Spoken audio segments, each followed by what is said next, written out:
میرے دوستوں ایسا کیوں ہوتا ہے کہ despite of a lot of experience, اچھا خاصے تجربے کے باوجود جب آپ کسی پروجیکٹ کو لیڈ کرتے ہیں، لوگوں کی ٹیم کو لیڈ کرتے ہیں، کوئی بھی کام کرنے جا رہے ہوتے ہیں، کوئی ڈیمانسٹریشن دیتے ہیں، بہت سارے ہجوم کے سامنے کوئی پریزنٹیشن دینی ہے یا کوئی لیکچر دینا ہے، تو بظاہر تو آپ بہت کانفیڈنٹ نظر آ رہے ہوتے ہیں، لیکن اندر سے ایک آواز آ رہی ہوتی ہے جو آپ کو یہ کہہ رہی ہوتی ہے کہ آپ اتنے اچھے نہیں ہیں، آپ کو مزید تیاری کی ضرورت ہے، you are not good enough. میرے دوستوں یہ آواز کہیں اور سے نہیں، آپ کے سب کانشیس سے آ رہی ہوتی ہے یا آپ کے لاشعور سے آ رہی ہوتی ہے۔ ہم میں سے اکثر لوگوں کے ساتھ یہ سچویشن ہوتی ہے اور اس سچویشن کو امپوسٹر سنڈروم کہتے ہیں۔ اس سے پہلے کہ میں امپوسٹر سنڈروم کے متعلق مزید بات کروں، آج کی بک سمری جو ہے وہ پاور آف ویژوائزیشن کے اوپر ہے۔ السلام علیکم میرے دوستوں، میرا نام علی رضا زیدی ہے، میں ایک ERP کنسلٹنٹ، سولوشن آرکیٹیکٹ اور پارٹ ٹائم کنٹینٹ کریٹر ہوں۔ Blue on your self by doctor Joseph Murphy. میرے دوستوں یہ کتاب 1955 میں لکھی گئی، سیلف ہیلپ کی کلاسکس میں سے ایک ہے۔ یہ کتاب ہمیں پاور آف ویژوائزیشن کے متعلق کتاب لا آف اٹریکشن یا مینیفیسٹیشن کے کنسیپٹ سے الائنڈ ہے، اسی کے بارے میں بات کرتی ہے اور ہمیں بتاتی ہے کہ جس چیز کے بارے میں ہم مسلسل سوچتے رہتے ہیں، امیجن کرتے رہتے ہیں اور پھر ہم اس کے لیے کوشش کرتے ہیں، ہم اس کو حاصل کر سکتے ہیں۔ ڈاکٹر جوزف مرفی کی سٹوری بھی بہت انٹرسٹنگ ہے۔ کہتے ہیں کہ 1998 کے اندر یہ آئرلینڈ کے اندر پیدا ہوئے۔ جب یہ امریکہ آئے ان کی جیب میں $5 تھے۔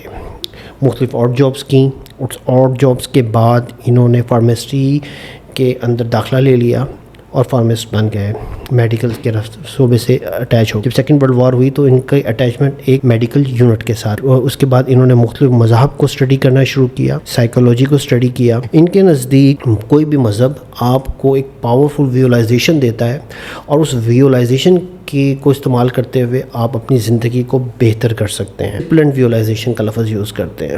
اچھا بات کرتے ہیں اس کتاب کی مین ٹیک اویز کے بارے میں۔ یہ کتاب بیسیکلی 2 پوائنٹس کو بہت واضح طور پہ پیش کرتی ہے، ایک تو پاور آف ویژوائزیشن اور دوسرا power of sub conscious mind. Number 1 پہلا point, the power of sub conscious mind. میرے دوستوں ہمارا لاشعور ہر وقت سن رہا ہوتا ہے، جو کچھ بھی ہم سوچتے ہیں، جو کچھ بھی ہم ایکسپیرینس کرتے ہیں، جو کچھ بھی ہمیں برداشت کرنا پڑتا ہے۔ سم ٹائمز ہماری انوائرمنٹ ہمیں کچھ چیزیں بتا رہی ہوتی ہیں، ہمارے پیرنٹس، ہمارے کولیگس، ہمارے تجربے، ہمارے اچھا یا بری سوچ، نیگیٹو تھنکنگ، یہ ساری کی ساری چیزیں ہمارے لاشعور میں بیٹھ رہی ہوتی ہیں، ہمارے لاشعور کے اندر فٹ ہو رہی ہوتی ہیں، اور یہ لاشعور جو ہے ہمارے اور یہ لاشعور ہماری زندگی کو شکل دے رہا ہوتا ہے، یہ ہماری زندگی کو بنا رہا ہوتا ہے، یہ ہماری پرسنالٹی پہ امپیکٹ ڈال رہا ہوتا ہے۔ مزے کی چیز یہ ہے کہ سب کانشیس مائنڈ جو ہے یہ اس چیز پہ بلیو کرنا شروع کر دیتا ہے جو ہم اس کو فیڈ کر رہے ہوتے ہیں۔ مثال کے طور پہ اگر آپ نیگیٹو سوچیں گے، منفی سوچیں گے، کسی بھی یہ ہمارے اپنے اوپر ہے کہ کسی بھی ایکسپیرینس سے آپ مثبت چیزیں نکالتے ہیں یا منفی چیزیں نکالتے ہیں۔ جو کچھ بھی آپ نکالیں گے، جس چیز کے بارے میں سوچیں گے، وہ ہمارے لاشعور میں بیٹھ جائیں گی اور ہمیں کانشیس چپکے سے وہ چیزیں ریپیٹ کر رہے ہوں گے۔ اصل میں لاشعور ہمیں وارن کر رہا ہو، وہ ہماری بہتری چاہ رہا ہوتا ہے، وہ بتا رہا ہوتا ہے ہمیں کہ یار فلاں ٹائم بھی میں فیل ہو گیا تھا، وہ ہمیں بتا رہا ہوتا ہے کہ یار میں کہیں فیل نہ ہو جاؤں، کہیں میں ناکام نہ ہو جاؤں، کہیں کیا ہو سکتا ہے کہ میرے سے بہتر کوئی شخص ہو۔ To reprogram your subconscious mind, وہ یہ ہے کہ آپ اچھی سوچنا شروع کریں، فورسفلی اچھے سوچوں کی طرف جائیں۔ اگر کوئی نیگیٹو ایونٹ ہوا ہے تو اس میں سے کچھ مثبت نکالیں۔ کہتے ہیں کہ بند گھڑی بھی دن میں 2 دفعہ صحیح ٹائم دیتی ہے، تو ایوری بیڈ سچویشن کچھ نہ کچھ مثبت لے کے آتی ہے، اس مثبت کی طرف لے کہ آپ کو چیزوں کو ویژوائز کرنا پڑے گا۔ یہاں پر لا آف اٹریکشن آتا ہے۔ لا آف اٹریکشن کا مطلب یہ ہے کہ جو بھی چیلنجز، جو بھی حالات، جو بھی سچویشن آپ کے ساتھ پیش آئی ہے وہ آپ ہی نے اٹریکٹ کی ہے، وہ آپ کی سوچوں نے بنائی ہے۔ بتاتے ہیں کہ وہ ایک سپر اسٹور کے، ایک چین آف سپر اسٹورز کے مالک سے ملے اور اس نے یہ بتایا کہ ایک زمانے میں تو سپر اسٹور کے مالک نے بتایا کہ وہ ایک چھوٹی سی پرچون کی دکان سے سٹارٹ ہوا اس کا کاروبار، اور وہ ہمیشہ یہ سوچتا تھا، یہ ویژوائز کرتا تھا کہ ایک دن وہ اس ملک کے ہر شہر کے اندر اس کا ایک سپر سٹور ہوگا۔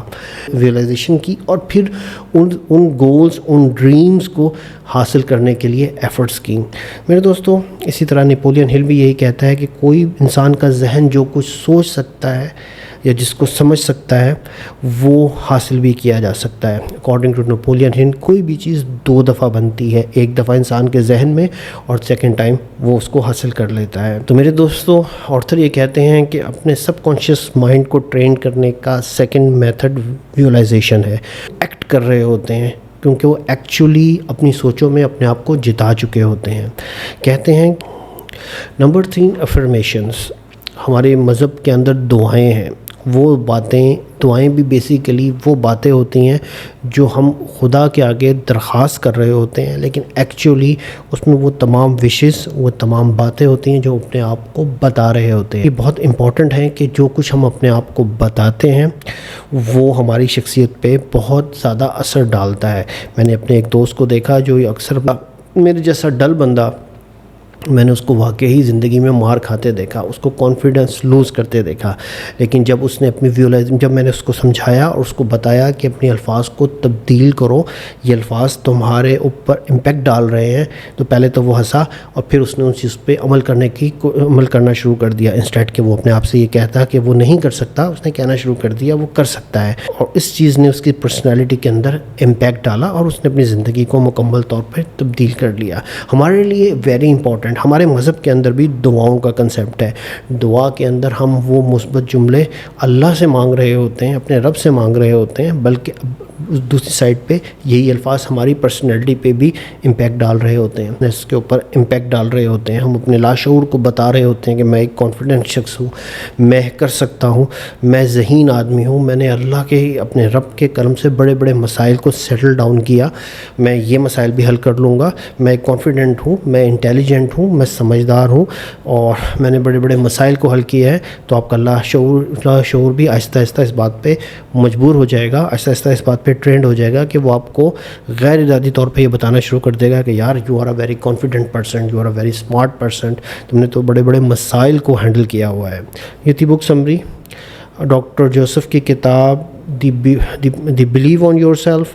اس کے اندر آتھر نے ہمیں art that will help us کہ ہم اپنے کیریئر, اپنی زندگی کو بہتر کر. سب سے پہلے تو لاشعور کی طاقت کو انڈرسٹینڈ کریں, ویژوائزیشن کے تھرو اپنے آپ کو موٹیویٹ رکھیں کہ آپ کس بھی چیز کو حاصل کر سکتے ہیں. اپنے خوف کا مقابلہ کریں, اپنے خوف کے مقابلے کا حوصلہ پیدا کریں, اپنے ساتھ رحم کریں, اپنے ساتھ اچھے طریقے سے پیش آئیں. اگر آپ اپنے آپ سب سے بڑا کرٹک, سب سے زیادہ خطرناک ناقد جو ہوتے ہیں وہ ہم خود اپنے آپ کے لیے ہوتے ہیں, اور خود اپنے آپ کو کھڑا نہیں ہونے دیتے, خود اپنے آپ کو آگے بڑھنے سے روکتے ہیں. اس کے بعد میننگ فل گول رکھیے, وہ گولز جن کے کوئی معنی ہو آپ کی زندگی کے اندر. آپ اپنے گرد اچھے لوگوں کا ایک حلقہ بنانا ہے. آپ خود اچھے ہوں گے, اچھے لوگ آپ کی طرف اٹریکٹ ہونا شروع ہوں گے, آپ کو نیگیٹو لوگوں کو فورسفلی چھوڑنا پڑے گا. میرے دوستوں, اپ لفٹنگ لوگوں کے اندر ہے. میرے دوستوں, اپنی غلطیوں سے سیکھنا پڑے گا. تو میرے دوستوں, اگر آپ کو یہ پوڈ کاسٹ پسند آئی ہے تو please subscribe my YouTube channel. ملتے ہیں اگلی ویڈیو کے.